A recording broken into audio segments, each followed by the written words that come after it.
بسم اللہ الرحمن الرحیم۔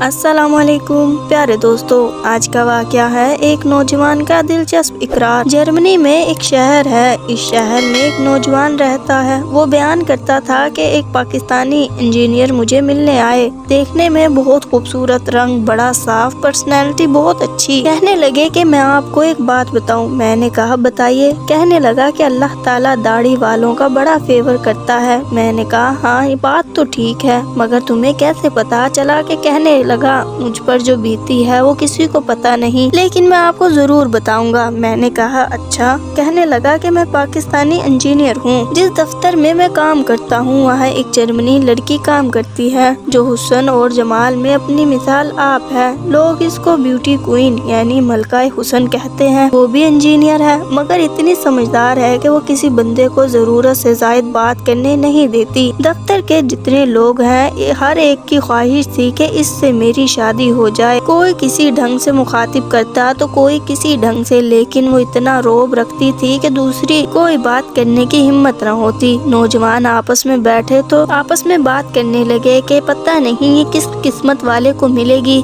پتہ نہیں یہ کس کی بات سنے گی۔ ایک دن دوپہر کے کھانے کا وقفہ تھا تو لوگوں نے کھانا کھایا، میں نے کھانا نہیں کھایا۔ وہ لڑکی قریب سے گزری، مجھ سے پوچھنے لگی کہ آپ نے کھانا نہیں کھایا؟ میں نے کہا آج مجھے بھوک نہیں، کھانا نہیں کھانا۔ کہنے لگی کیوں؟ میں نے اس کو کہا رمضان کا مہینہ شروع ہو گیا ہے، میں نے روزہ رکھا ہے۔ کہنے لگی رمضان کیا ہوتا ہے؟ میں نے اسے بتایا کہ اس کو دلچسپی پیدا ہو گئی۔ چنانچہ اگلے دن پھر اس نے روزے کے بارے میں پوچھا۔ مجھے تو بات کرنے کا موقع مل گیا۔ اب اسی ٹاپک کو میں لمبا کرتا گیا اور روزہ وغیرہ کے متعلق باتیں بتانے لگا۔ جب کئی دنوں ہماری بات چیت اس ٹاپک پر ہونے لگی تو وہ کہنے لگی کہ کوئی اہم جگہ بتاؤ جس سے میں اور باتیں معلوم کر سکوں۔ میں نے ایک اسلامک سینٹر کا پتہ بتا دیا کہ وہاں کے امام سے رابطہ کرو، وہ عالم ہے، وہ تمہیں بتائیں گے کہ اس لڑکی نے وہاں رابطہ کیا اور اس کا امام کے ساتھ مستقل رابطہ ہو گیا۔ دینی باتیں معلوم کرنے لگی۔ چند دن کے بعد ایک دن دفتر آئی تو دیکھا کہ وہ سر پر حجاب یعنی پردہ ڈال کر آئی ہے۔ ہم بڑے حیران ہوئے۔ کسی نے پوچھا کیا ہوا؟ اس نے بتایا کہ میں مسلمان ہو گئی ہوں اور میں نے امام صاحب کے پاس جا کر کلمہ پڑھ لیا ہے۔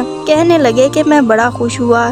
پورے دفتر میں بس ایک میں ہی مسلمان تھا۔ اب میرا اور ساتھی بن گیا، یعنی ہم دو مسلمان ہو گئے ایک دفتر میں۔ اب میرا کام بن گیا، میں ایک مسلمان ہوں، اب میرا کام بن گیا۔ اب تو یہ میرے ساتھ رشتہ کرے گی، کسی سے تو کر ہی نہیں سکتی۔ جس دن یہ ہوگا اس دن میں تو نوکری ڈے مناؤں گا۔ کہنے لگے اب میں نے اس سے کھل کر اسلام کے متعلق باتیں کرنا شروع کر دی۔ وہ بھی میری باتیں خوب سنتی۔ جب چھٹیوں کا زمانہ آ گیا، چھٹیوں میں پہلے پروگرام بناتے تھے کہ کہیں ساحل پر سمندر پر چلیں گے۔ میں نے اس سے کہا تم مسلمان ہو چکی ہو، کیسے جاؤ گی؟ وہ کہنے لگی میں خود بھی جانا نہیں چاہتی۔ میں نے پوچھا پھر کیا کرو گی؟ کہنے لگی کہ میں ترکی جاؤں گی، مسلمان ملک ہے، وہاں جا کر اسلام کے بارے میں کچھ معلومات حاصل کروں گی۔ میں نے اس کو کہا کہ ترکی میں کیا ہے؟ اصل اسلام تو پاکستان میں ہے، تم میرے ساتھ چلو، وہاں تمہیں اسلام نظر آئے گا۔ عالم وہاں ملیں گے، کتابیں وہاں ملیں گی، مدرسے وہاں ملیں گے۔ اندر سے میرا دل کہہ رہا تھا کہ اللہ کرے یہ پاکستان ایک دفعہ آ جائے۔ کہنے لگی میں سوچوں گی۔ چنانچہ اس نے دوسرے دن کہا کہ میں پاکستان جاؤں گی، اپنی ٹکٹ خود بک کروں گی اور وہاں ہوٹل بک کرا کر ہوٹل میں رہوں گی۔ میں نے کہا نہیں نہیں، میرے گھر رہنا، میری والدہ ہے، میری بہن ہے، میری بہن ایم اے ہے اور میری والدہ بھی پڑھی لکھی ہیں، وہ دین کی باتیں بہت بتائیں گی تمہیں۔ اس نے کہا کہ تم ان کو میرے ہوٹل میں لے آنا، میں ان سے بات چیت کر لوں گی، اگر میں مناسب سمجھوں گی تو تمہارے گھر ایک دن کے لیے آؤں گی۔ میں نے کہا چلو یہی بہتر ہے۔ میں نے اپنی بہن اور والدہ کو فون کیا، تیار رہو، منگیتر کو لے کر آ رہا ہوں اور آتے ہی آپ لوگ اس کو تیار کر کے میری شادی کر دینا۔ اب جو باقی 10 دن تھے وہ کٹتے ہی نہیں تھے۔ لوگوں کو راتوں میں خواب آتے تھے، مجھے دن میں خواب آتے تھے کہ ہم پاکستان جا رہے ہیں، وہ میری بیوی بنے گی، ایسی ہماری لائف ہوگی اور میں بہت نصیب ہوں گا۔ پورے پوری برادری دیکھے گی کہ کیسی میری بیوی ہے۔ گھنٹوں ان خیالوں میں گم رہتا۔ کہنے لگا جس دن میں ایئرپورٹ پر پہنچا تو میری نگاہیں اس کو تلاش کر رہی ہیں کہ پتہ نہیں آتی بھی ہے یا نہیں۔ تھوڑی دیر میں نے دیکھا کہ وہ ابھی آ کر لائن میں کھڑی ہو گئی اور مجھے بتایا کہ مسٹر فلاں ہم ساتھ چلیں گے۔ ہم لاہور اترے۔ لاہور میں ہمارا بڑا گاؤں تھا، کاروبار تھا، ڈیفینس میں کوٹھی تھی اور موٹر کار شو روم تھا جس میں کروڑوں کی گاڑیاں تھی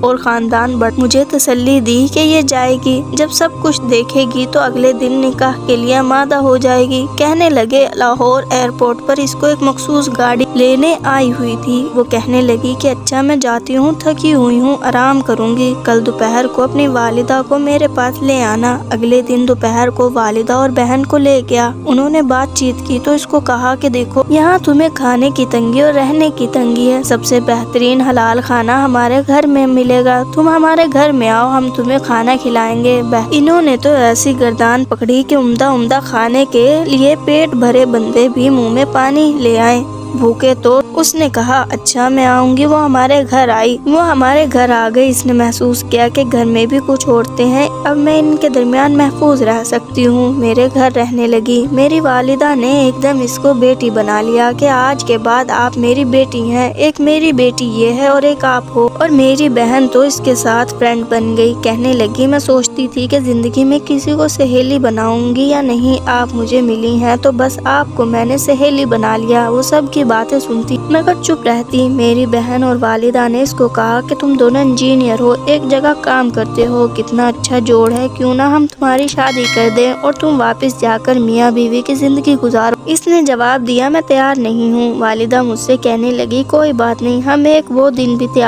دو دن میں تیار کر لیں گے۔ کہنے لگے ایک ہفتہ اسی میں گزر گیا اور وہ دوسرا ہفتہ جب شروع ہوا تو مجھے فکر ہوئی، میں بڑا پریشان ہوا۔ اس نے اپنی بہن کو کہا کہ سنو، اگر یہ مجھ سے تیار نہیں تو میرے 2 چھوٹے بھائی بھی ہیں، وہ بھی ماشاءاللہ نوجوان پڑھے لکھے ہیں اور زیادہ مجھ سے خوبصورت اور ینگ ہیں۔ اس نے کہا اچھا۔ میں نے کہا ان کا رشتہ کروا دو۔ والدہ نے ان کے رشتے پیش کیے، انہوں نے وہ بھی ریجیکٹ کر دیا، مگر میری والدہ حیران تھی کہ پتہ نہیں یہ کیا چاہتی ہے۔ کہنے لگا کیا بتاؤں، اللہ تعالیٰ داڑھی والوں کی کیسے فیور کرتا ہے۔ میرے ایک چچا تھے، وہ تبلیغی جماعت میں جاتے تھے اور ان کا ایک بیٹا تھا جس کو انہوں نے جامعہ اشرفیہ میں پڑھا کر عالم بنایا۔ پوری برادری میں سب سے کمزور حالت ان کی تھی، پاؤں میں ہوائی چپل اور میلے کپڑے، سر پر معمولی ٹوپی، اسی حالت میں پڑھتے تھے، معمولی کھانا کھاتے تھے۔ اتفاق سے میری والدہ کو کچھ دینے کے لیے میرا وہ کزن چچا زاد بھائی میرے گھر آیا۔ اس لڑکی نے داڑھی والے بندے کو دیکھ لیا تو میری والدہ سے پوچھا یہ کون ہے؟ امی نے بتا دیا کہ میرے دیور کا بیٹا ہے اور عالم ہے۔ وہ کہنے لگی اس سے اسلام کے بارے میں کچھ سوال پوچھ سکتی ہوں؟ امی نے کہا بہت اچھا، مگر اس عالم نے منع کر دیا کہ میں عورت سے بات نہیں کرتا۔ امی نے منت سماجت کی